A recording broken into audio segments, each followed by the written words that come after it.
बिस्मिल्लाहिर्रहमानिर्रहीम। अस्सलाम वालेकुम। आज का टॉपिक है valence bond theory. Student, VSEPR theory हमने डिस्कस की थी और हमने ये देखा था कि वेस्पर थ्योरी जो है वो successfully explain the geometry and shape of molecules, but it does not explain how bond formation. देखें, इलेक्ट्रॉन जो है वो ऑर्बिटल्स में रिजाइड करते हैं, ऑर्बिटल्स में रहते हैं, और ऑर्बिटल्स जो हैं वो 3 डायमेंशन में एक डेफिनेट प्लेन में या डेफिनेट एक्सिस के अलाउंग जो है वो अलाइन होते हैं। तो किस तरह से ये ऑर्बिटल्स जो हैं बॉन्ड फॉर्मेशन में पार्टिसिपेट करते हैं, वेस्पर थ्योरी हमें इस बारे में आइडिया नहीं देती थी। इसके अलावा बहुत से ऐसे जैसे आइसो इलेक्ट्रॉन सिस्टम वाले मॉलिक्यूल्स हैं जिनमें नंबर ऑफ़ इलेक्ट्रॉनिक पेयर जो है वो सेम होते हैं, या ट्रांजिशन मेटल कंपाउंड्स कुछ ऐसे थे जिनको वेस्पर थ्योरी एक्सप्लेन नहीं कर सकी थी। तो इसलिए फिर एक न्यू थ्योरी जो है वो प्रपोज की गई, which is valence bond theory. Valence bond theory मतलब नाम से जाहिर है कि ये जो है ऑर्बिटल्स के वैलेंस ऑर्बिटल्स की किस तरह से वो बॉन्डिंग करते हैं उससे रिलेटेड है। चलिए स्टार्ट करते हैं। Postulates of theory. Valence bond theory जो है वो बताती है हमें कि कोवलेंट बॉन्ड दो एटम्स के दरमियान किस तरह से बनता है, और इसके साथ साथ इस बॉन्ड बनने से मॉलिक्यूल की शेप को हम किस तरह से एक्सप्लेन कर सकते हैं। अब यानी बॉन्ड फॉर्मेशन, ऑर्बिटल्स के थ्रू बॉन्ड फॉर्मेशन भी, और साथ ही साथ मॉलिक्यूल की शेप भी डिस्कस करती है। तो according to postulate of this theory, a covalent bond is formed by overlapping of half-filled orbitals of valence shell of two atoms। यानी दो एटम्स के दरमियान जब बॉन्ड बनता है तो दोनों एटम्स में के वैलेंस शेल में जो हाफ फिल्ड ऑर्बिटल्स होते हैं वो ओवरलैप करेंगे। तो इस जो थ्योरी का सेंट्रल आइडिया है वो ओवरलैपिंग ऑफ ऑर्बिटल्स है। ठीक है, तो सबसे पहले स्टूडेंट्स, कोई भी मॉलिक्यूल एक्सप्लेन करने के लिए, किसी भी मॉलिक्यूल की शेप को एक्सप्लेन करने के लिए आपने सबसे पहले उस एटम का जो है वो सेंट्रल एटम भी और जो दूसरे एटम्स हैं उन सब का एटॉमिक नंबर याद कर लेना है। ठीक है, एटॉमिक नंबर के बाद आप देखेंगे कि वैलेंस शेल में कितने इलेक्ट्रॉन्स हैं। ठीक हो गया। फिर आपने ये देखना है कि कितने वैलेंस शेल में कितने ऑर्बिटल्स हैं जो हाफ फिल्ड हैं। हम ये पढ़ चुके हैं कि एक ऑर्बिटल में मैक्सिमम 2 इलेक्ट्रॉन होते हैं। ठीक है, तो अगर एक ऑर्बिटल में सिर्फ एक अकेला इलेक्ट्रॉन होगा तो इसका मतलब वो हाफ फिल्ड होगा। ठीक है, तो हाफ फिल्ड किस ऑर्बिटल्स को बोला जाएगा? वो px हो सकता है, वो dxy हो सकता है, या वो s ऑर्बिटल हो सकता है। यानी उस ऑर्बिटल में एक इलेक्ट्रॉन मौजूद होगा तो हम उसे बोलेंगे हाफ फिल्ड ऑर्बिटल। ठीक है, तो किसी भी एटम के वैलेंस, आपने सारे जो हैं वो शेल्स को कंसीडर नहीं करना, वैलेंस शेल को कंसीडर करना है कि वैलेंस शेल में कितने इलेक्ट्रॉन्स हैं, और फिर उनमें से भी आपने देखना है कि इनमें हाफ फिल्ड जो फिल्ड ऑर्बिटल्स हैं वो बॉन्ड फॉर्मेशन में पार्टिसिपेट नहीं करेंगे, और जो हाफ फिल्ड ऑर्बिटल्स हैं सिर्फ वही बॉन्ड जो फॉर्मेशन में पार्टिसिपेट करेंगे।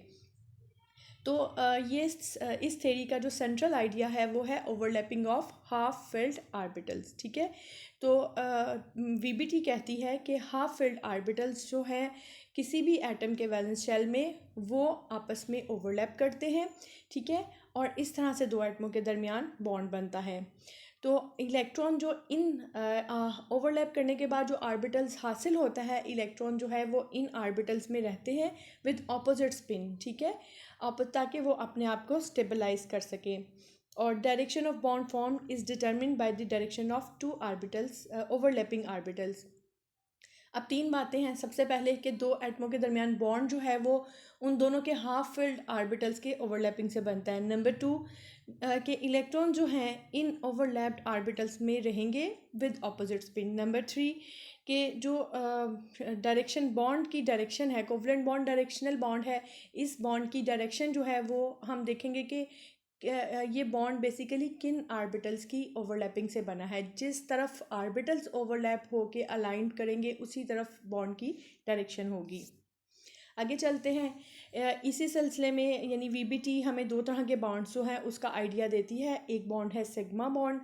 तो वीबीटी कहती है कि सिग्मा बॉन्ड 2 एटमों के दरमियान उसी सूरत बनेगा जब 2 एटम्स के ऑर्बिटल हेड ऑन ओवरलैप जो है वो उनके दरमियान हेड ऑन ओवरलैप हो। हेड ऑन यानी लीनियरली, यानी अलोंग एक्स एक्सिस। ठीक है, यानी हॉरिजेंटली, दूसरे लफ्ज़ों में आप ये भी कह सकते हैं। तो सिग्मा बॉन्ड बनने के 3 सूरतें हैं, 3 कंडीशंस हैं। नंबर 1 कि जब एस एस आर्बिटल्स दो एटम्स के जो हैं वो ओवरलैप करें तो इस तरह से सिग्मा बॉन्ड बनता है। ठीक है, इस सिलसिले में आप ये देखें कि दो जो है एस आर्बिटल्स ओवरलैप होने के बाद सिग्मा बॉन्ड बना रहे हैं, और जो ओवरलैप्ड आर्बिटल बनता है, ओवरलैपिंग के बाद जो आर्बिटल बनता है उसमें इलेक्ट्रॉन की डेंसिटी मैक्सिमम होगी दो न्यूक्लिया के दरमियान, जो दरमियान जगह है उधर। ठीक है, दो एटम जब आपस में कंबाइन करते हैं तो दोनों न्यूक्लियस के दरमियान में जो स्पेस होती है वहाँ चार्ज डेंसिटी मैक्सिमम होगी। अब ये देखें, 3 कंडीशंस आपके सामने हैं। नंबर 1 के दो जो है एस आर्बिटल, यानी जब भी एस आर्बिटल जो हैं वो आपस में ओवरलैप करेंगे तो सिग्मा बॉन्ड बनेगा। ठीक है, और एक एस, अब नेक्स्ट जो केस है वो आपको बताया जा रहा है कि दो पी आर्बिटल्स भी आपस में ओवरलैप करेंगे तो भी सिग्मा बॉन्ड बनेगा, लेकिन इनकी ओवरलैपिंग जो है वो हेड ऑन होनी चाहिए, यानी लीनियर या हॉरिजेंटल। ठीक है, एक्स एक्सिस के अलोंग अगर ये आपस में ओवरलैप करते हैं तो सिग्मा बॉन्ड बनेगा। ठीक है, तो पी एक्स जो आर्बिटल होता है आमतौर पे पी वो एक्स एक्सिस के अलोंग होता है तो वो भी सिग्मा बॉन्ड बनाता है, या पी जी है वो अगर लीनियरली ओवरलैप होता है तो भी सिग्मा बॉन्ड बनाता है। अब इसके बाद नेक्स्ट केस जो है वो है एस आर्बिटल, एक एस आर्बिटल और एक जो है वो पी आर्बिटल जब ओवरलैप करेगा तो सिग्मा बॉन्ड बनेगा। ठीक है, एक एटम से एस आर्बिटल हो और दूसरे एटम का पी आर्बिटल हो और वो हेड ऑन ओवरलैप करे, यानी हॉरिजेंटली या लीनियरली ओवरलैप करें तो भी सिग्मा बॉन्ड बनेगा। ठीक है, तो ये दो एटम्स के दरमियान जो आर्बिटल्स, दो एटम के जो हाफ फिल्ड आर्बिटल्स हैं उनकी सूरत हाल है कि वो किस तरह से आपस में बॉन्ड ओवरलैप करते हैं और बॉन्ड बनाते हैं। तो इनमें से अगर कोई भी कंडीशन आती है, यानी किसी एक एटम के दो एटम्स के एस आर्बिटल्स हैं, या दो एटम्स के पी आर्बिटल्स हैं, या एक का एस और एक का पी होगा और वो ओवरलैप करेगा तो सिग्मा बॉन्ड कब बनेगा, इस स्लाइड में आपको बताया गया है। ये देखिए, अब पी ऑर्बिटल्स के लिए अगर के वो सिग्मा बॉन्ड बनाए, यहाँ पर आप देख रहे हैं कि पी ऑर्बिटल जब सिग्मा बॉन्ड बनाता है तो वो हेड ऑन ओवरलैप करेगा तो ही सिग्मा बॉन्ड बनेगा। ठीक है, हेड ऑन यानी अलोंग एक्स एक्सिस या लीनियरली ओवरलैप करेगा तो सिग्मा बॉन्ड बनेगा, और जो रिजल्टिंग ओवरलैप्ड ऑर्बिटल्स है उसकी शेप इस तरह से होगी, और न्यूक्लियस जो है वो उस न्यूक्लियस दो साइड्स पे होंगे। ठीक है, सेंटर वाले रीजन में चार्ज इलेक्ट्रॉन डेंसिटी काफ़ी ज़्यादा होगी, तो इस तरह से इस सिग्मा बॉन्ड में हमने अभी डिस्कस किया है कि दो न्यूक्लियर के दरमियान जो चार्ज डेंसिटी है वो मैक्सिमम होती है। वीबीटी कहती है कि एक तो सिग्मा बॉन्ड बनता है अगर दो एटम आपस में मिलते हैं और उनके हाफ आर्बिटल्स जो हैं वो ओवरलैप करते हैं तो एक तो सिग्मा बॉन्ड बन सकता है। ठीक है, या फिर पाई बॉन्ड बन सकता है। ये डिपेंड करता है कि आर्बिटल्स कौन से हैं और आर्बिटल्स किस तरह की ओवरलैपिंग कर रहे हैं। तो जैसे हमने पहले देखा है कि अगर इस तरीके से आर्बिटल्स जो हैं ओवरलैप करेंगे, ये आर्बिटल्स ओवरलैप करेंगे तो जो बॉन्ड बनेगा दो एटमों के दरमियान वो सिग्मा होगा। अब हम डिस्कस कर रहे हैं कि पाई बॉन्ड, दो एटम्स के दरमियान पाई बॉन्ड कब बनेगा। ये पाई बॉन्ड भी बेसिकली कोवलेंट बॉन्ड है। ठीक है, तो इसकी कंडीशन बताई जा रही है कि अगर दो एटम्स के पी आर्बिटल्स साइडवेज ओवरलैप करते हैं, यानी बिल्कुल परपेंडिकुलर एक दूसरे के साथ जो हैं वो चिपकते हैं अलोंग देयर एक्सिस, यानी ऊपर वाली लोब ऊपर वाली के साथ और नीचे वाली लोब नीचे वाली के साथ। ठीक है, ये तो यहाँ पर आप देखें दोनों लोब्स जो हैं वो एक दूसरे के साथ ओवरलैपिंग करती हैं, तो इस तरीके से जो इसे कहते हैं साइडवेज ओवरलैपिंग। इस सिलसिले में जो रिजल्टिंग ओवरलैप आर्बिटल्स बनेगा उसकी हाफ लोब ऊपर होगी और हाफ लोब नीचे होगी। तो आप देख रहे हैं कि दो पी आर्बिटल्स हैं ये ओवरलैप करके रिजल्टिंग जो ओवरलैप्ड आर्बिटल बना है उसमें हाफ ऊपर है, हाफ लोब ऊपर है और हाफ लोब नीचे है, और जो चार्ज डेंसिटी हम कह सकते हैं कि ऊपर है या इलेक्ट्रॉन डेंसिटी ऊपर है और नीचे है, और दरमियान में जो लाइन है इसमें न्यूक्लियस है, यानी न्यूक्लियस को जोड़ने वाली जो लाइन होती है plane of axis combining the two nucleus. ठीक है, यानी वो एक्सिस जो दो न्यूक्लियस को ज्वाइन कर रहा है वो लाइन, उस लाइन के ऊपर और उस लाइन से नीचे जो है वो इलेक्ट्रॉन डेंसिटी ज़्यादा है, यानी इस एरिया में इलेक्ट्रॉन जो है वो ज़्यादा रिवॉल्व करते हैं। ठीक है। तो ये पी आर्बिटल की सिचुएशन है और पी आर्बिटल्स हमेशा साइड वेव्स ओवरलैप से, पी आर्बिटल्स की साइड वेव्स ओवरलैपिंग से बनेगा। अब हम डिफरेंट मॉलिक्यूल्स की फॉर्मेशन जो है वो डिस्कस करते हैं।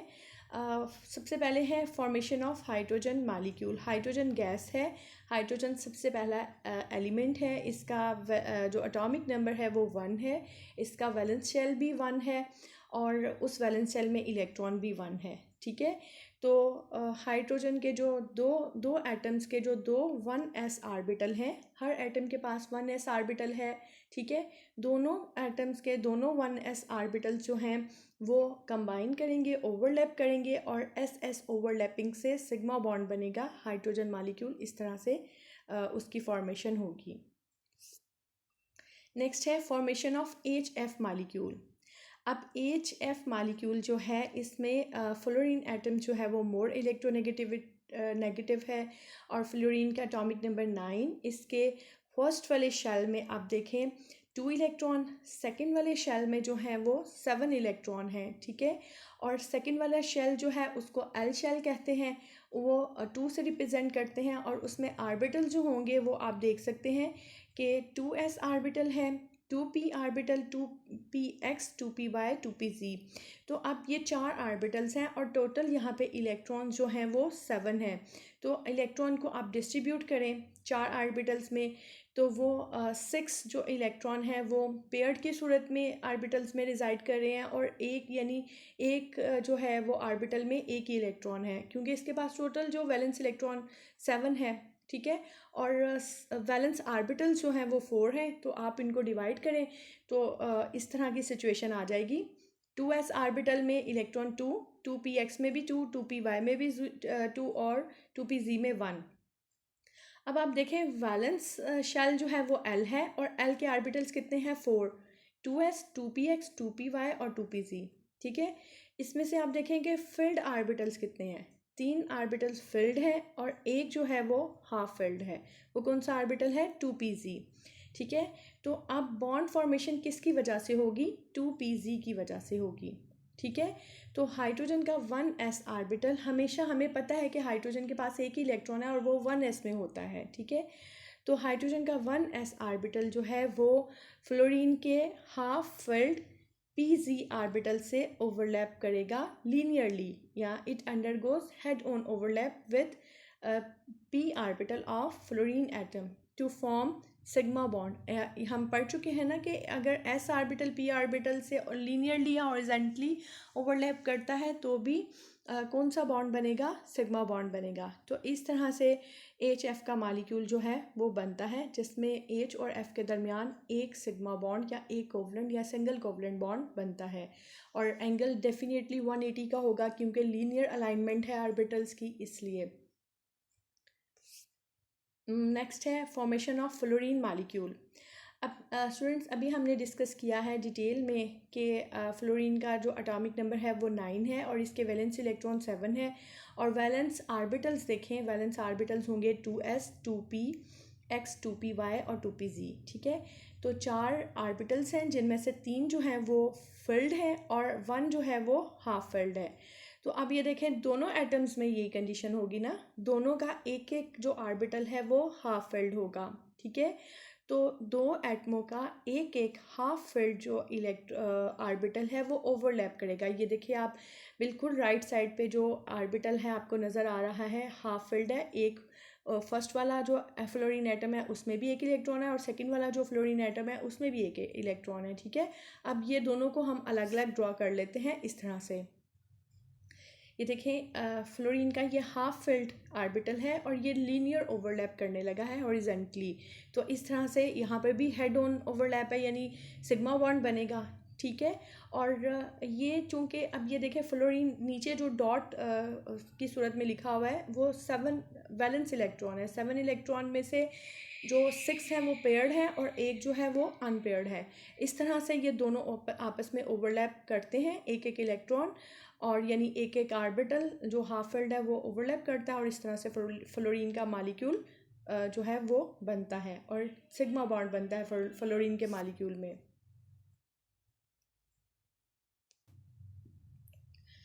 Now formation of N2 molecule.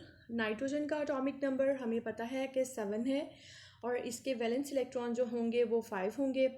आप देख लें कि इसको आपको एटम की सूरत में भी नज़र आ रहा है कि फर्स्ट वाले शेल में 2 इलेक्ट्रॉन है और सेकंड वाले शेल में 5 इलेक्ट्रॉन है। सेकंड वाला शेल इसका वैलेंस है, ठीक है, तो वैलेंस शेल इसका L है यानी, और हम ये देख सकते हैं कि वैलेंस शेल में 2 आर्बिटल्स हैं 2s और 2p, ठीक है। और p आर्बिटल्स को भी हम देख लेते हैं कि 2p(x), 2p(y) और 2p(z), यानी जो इलेक्ट्रॉन की डिस्ट्रीब्यूशन है, हमें ये पता है कि जब इलेक्ट्रॉन्स को ज़्यादा आर्बिटल्स मिल जाते हैं और इलेक्ट्रॉन्स कम हो तो वो पेयर्ड की होने की बजाय सिंगली रहना पसंद करते हैं। तो जो 5 वैलेंस इलेक्ट्रॉन है नाइट्रोजन के, फर्स्ट वाले में फर्स्ट जो 2s आर्बिटल है उसमें 2 इलेक्ट्रॉन्स होंगे और जो p आर्बिटल्स हैं जो डीजेनरेट एनर्जी के हैं उनमें एक एक इलेक्ट्रॉन होगा। तो इस तरह से नाइट्रोजन के पास कितने हाफ फिल्ड आर्बिटल्स होंगे? 3। तो दो नाइट्रोजन के ये तीनों हाफ फिल्ड आर्बिटल्स जो हैं ये बॉन्ड फॉर्मेशन में पार्टिसिपेट करेंगे। ये देखते हैं कि किस तरह से। आपने स्टूडेंट्स इस तरह से नाइट्रोजन के आर्बिटल्स को ड्रॉ कर लेना है। एक आर्बिटल जो है ना p आर्बिटल, उसकी 2 लोब्स होती हैं, ठीक है। तो डिफरेंट कलर्स में ये लोब आपके सामने है ताकि आइडेंटिफाई कर सके। आप देखें पर्पल वाली लोब है तो ये py है, और जो ग्रीन वाली लोब्स हैं ये पूरा आर्बिटल जो है ये pz है, और जो रेड वाली लोब्स हैं ये पूरे का पूरा आर्बिटल 2px है, ठीक है। इसी तरह से दोनों एटम्स की। अब ये किस तरह से इनकी ओवरलैपिंग होती है कि जो दोनों एटम्स के 2px आर्बिटल्स हैं वो ओवरलैप करेंगे हेड ऑन ओवरलैप, ठीक है, लीनियर या हॉरिजेंटल, या आप कह सकते हैं कि हेड ऑन। तो हेड ऑन ओवरलैप से, हेड ऑन p आर्बिटल्स की ओवरलैपिंग से सिग्मा बॉन्ड बनता है। सिग्मा बॉन्ड को सिग्मा से जाहिर किया हुआ है। फिर उसके बाद जो है ग्रीन वाले दोनों 2pz आर्बिटल्स हैं, ऊपर वाली लोब ऊपर वाले से और नीचे वाली लोब नीचे वाले से। जब पूरी लोब्स जो हैं वो ओवरलैप करती हैं तो फिर साइडवेज ओवरलैपिंग होती है और इससे पाई बॉन्ड बनता है। तो ये नाइट्रोजन के हर नाइट्रोजन एटम के जो p2pz आर्बिटल है ये साइडवेज ओवरलैपिंग से पाई बॉन्ड बनेगा, सेकंड बॉन्ड बन गया। अब थर्ड जो है वो पर्पल कलर का 2py और 2py दोनों एटमों के ये साइडवेज ओवरलैप करेंगे, यानी ऊपर वाली लोब ऊपर वाले से और नीचे वाली लोब नीचे वाली से, ठीक है। तो इस तरह से ये कंबाइन करने के बाद जो थर्ड है वो बॉन्ड बनाएंगे जिसको हम पाई बॉन्ड कहेंगे। तो इस तरह से नाइट्रोजन एटम के दरमियान जो है वो 3 बॉन्ड बनते हैं, एक सिग्मा और 2 पाई बॉन्ड बनते हैं। और बॉन्ड फॉर्मेशन के बाद जो ओवरलैप्ड आर्बिटल्स हैं उसको आप इस तरह से देख सकते हैं, इस तरह से ड्रॉ भी कर सकते हैं, ठीक है। तो ये देखें कि जो यहाँ पे आपने नोटिस किया होगा कि जो 2px आर्बिटल जब हेड ऑन ओवरलैप करते हैं तो इनकी एक लोब ही जो है वो ओवरलैप कर रही होती है जो आमने सामने होती है, बाकी जो है वो एज इट इज़ रहती है, ठीक है। लेकिन ओवरऑल इनका कंबाइन इफ़ेक्ट होता है, ओवरलैपिंग का कंबाइन इफ़ेक्ट होता है। तो इस तरह से आप जब ये नाइट्रोजन का मॉलिक्यूल है उसको आप ड्रॉ कर सकते हैं। Next is formation of H2S molecule. Hydrogen sulphide है, इसमें सेंट्रल एटम सल्फ़र का एटॉमिक नंबर 16। इसकी इलेक्ट्रॉनिक डिस्ट्रीब्यूशन ये होगी, K में 2, L में 8, M में 6। तो स्टूडेंट्स इसके जो वैलेंस इलेक्ट्रॉन्स हैं वो हैं 6 और थर्ड शेल है, ठीक है। तो थर्ड शेल्स को हम बना लेते हैं, थर्ड शेल M शेल, और इसके अंदर आर्बिटल्स जो होते हैं इसमें S आर्बिटल भी है, P भी है और D भी है। D तो बिल्कुल ही वेकेंट है, ठीक है, एम्प्टी है। तो S orbital total valence electron 6 हैं, इनको अब जो है S और P में डिवाइड कर लेते हैं। तो S आर्बिटल फर्स्ट वाले में 2 इलेक्ट्रॉन और सेकंड वाले में भी 2, और बाकी जो 2 आर्बिटल्स हैं उनमें 1 इलेक्ट्रॉन। यानी हम कह सकते हैं कि सल्फ़र के पास जो वैलेंस आर्बिटल्स हैं वो 4 हैं, और वैलेंस आर्बिटल में 2 जो हैं वो फिल्ड हैं और 2 जो हैं वो हाफ फिल्ड हैं, ठीक है।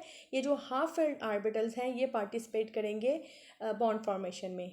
और हाइड्रोजन, 2 हाइड्रोजन एटम है, H2S का मतलब H2 यानी 2 हाइड्रोजन आएंगे हर हाइड्रोजन के पास एक एक जो है वो 1s ऑर्बिटल है और एक ही इलेक्ट्रॉन है, ठीक है। तो ये जो है वो हर हाइड्रोजन एटम अपना एक 1 इलेक्ट्रॉन जो है या 1s ऑर्बिटल जो है वो सल्फ़र के p ऑर्बिटल्स के साथ ओवरलैप करेगा।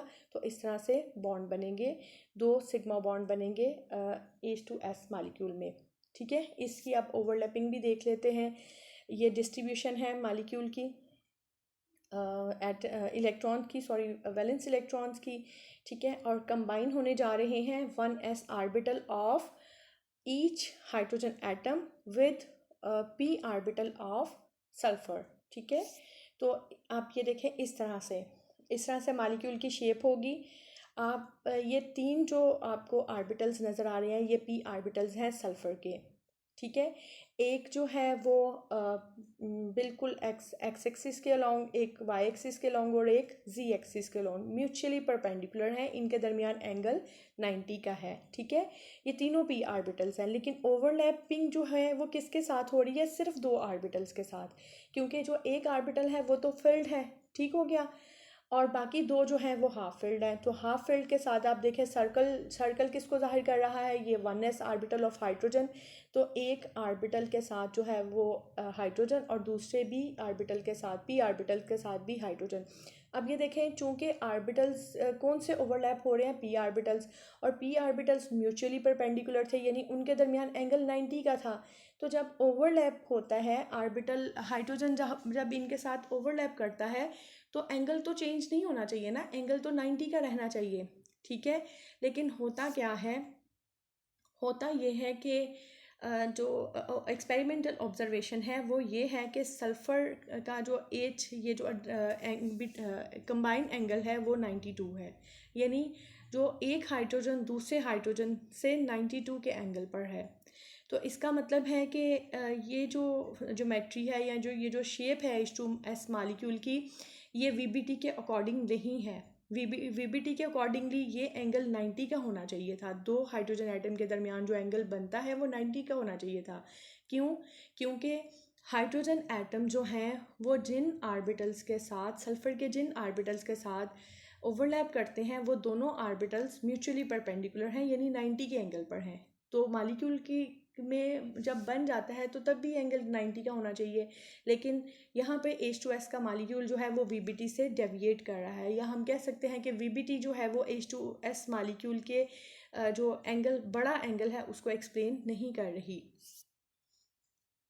तो इस तरह से और भी बहुत से मॉलिक्यूल्स हैं जो जिनको VBT एक्सप्लेन नहीं कर पाती, तो इसलिए एक ज़्यादा एलेबोरेट जो है वो थ्योरी होनी चाहिए जो कि हर तरह से मॉलिक्यूल को एक्सप्लेन करे। ओवरऑल कोई भी हम जो ये थ्योरी है इनको हम रिजेक्ट नहीं कर सकते, क्योंकि ये बहुत से मॉलिक्यूल्स की बल्कि मेजर जो पोर्शन है उनको एक्सप्लेन करती है। तो हम इन सब जो थ्योरीज़ को कंसिडर करते हैं और साथ लेके चलते हैं। Thank you.